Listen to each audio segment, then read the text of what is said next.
చూస్ country delight, live better. ఇప్పుడే country delight app ని download చేసుకోండి. ఇప్పుడు ప్రజెంట్ పూర్ణకు సంబంధించిన రిమాండ్ ప్రాసెస్ జరుగుతూ ఉన్నది. ఈ ఎఫ్ఐఆర్ కాపీలు, అక్యూజ్డ్ కాపీస్ ఏవైతే ఉన్నాయో నాకు వాళ్ళు ఇవ్వలేదు. కానీ ఏ సెక్షన్స్ పోలీస్ వాళ్ళు ఫాయిస్ చేసిండ్రు అనేది మాత్రం నేను తెలుసుకున్న సమాచారం ప్రకారం BNS 69 ఒకటి పెట్టినారు, BNS 108 ఒకటి పెట్టినారు ఒక ఎఫ్ఐఆర్లో.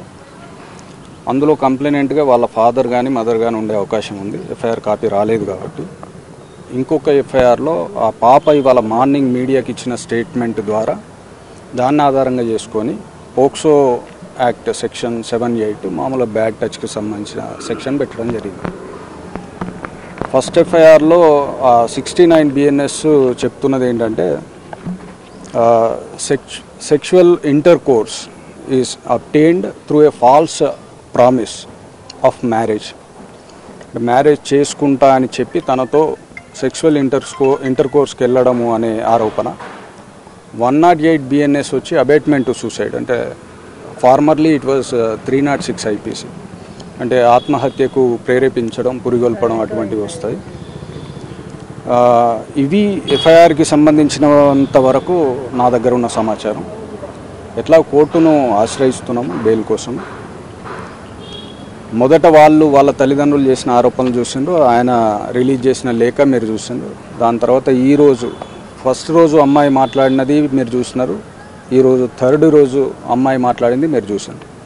తర్వాత వీళ్ళ పూర్ణ సైడ్ నుంచి ఇంకెవరైనా కుటుంబ సభ్యులు స్పందిస్తారేమో చూడాలి.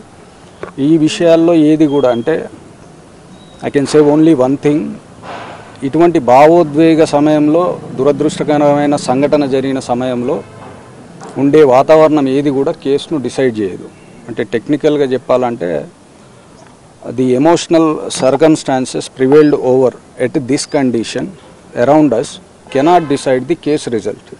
అదొక్కటి మాత్రం చెప్పగలుగుతాను. ఇంతకంటే ఎక్కువ ఏది మాట్లాడినా తప్పు అవుతుంది. దయచేసి ఇది ఒక్కటి. ఆ లేఖలో ఉన్న ప్రతి అంశము మనస్ఫూర్తిగా నేను రాసింది నిజము. అదే నా మనసులో ఉన్న మాట, జరిగింది అదే. ఎక్కడైనా నేను అదే చెప్తాను. అంతకు మించి నేను కొత్తగా అబద్ధంగా చెప్పాల్సింది ఏం లేదు, మార్చాల్సింది కూడా ఏం లేదు. నేను ఏ రోజు వాళ్ళ చావును కోరుకోలేదు. అమ్మాయిని నా కన్న కూతురు కంటే ఎక్కువ చూసుకున్న, దానికి అన్ని తగిన ఆధారాలు ఉన్నాయని ఆయన చెప్తున్నాడు.